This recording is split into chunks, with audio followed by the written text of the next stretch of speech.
Құранның мына бір аяттары маған өте қатты әсер етті. Тыңдаған кезде тіпті денем тітіркеніп кетті.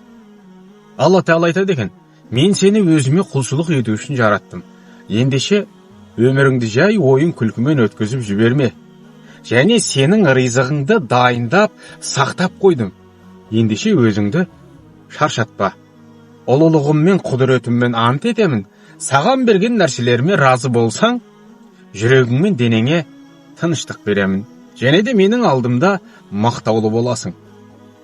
Ал егер менің берген нәрселеріме разы болмайтын болсаң, ұлылығыммен, құдіретіммен ант етемін. Дүниені саған қарсы әбігерлік етіп қоямын. Жер бетінде ентіккен жануардай шапқылайтын боласың. Соңында бәрібір мен үлестіріп берген нәрселерден артығын ала алмайсың.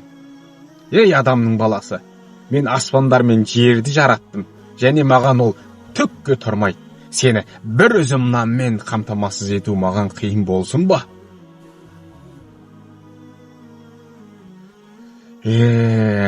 Әбігер болып жүргендерге жіберіңіздер. Менің осындай Құранның аяттарынан алған әсерім сіздермен де бөлісейін дедім.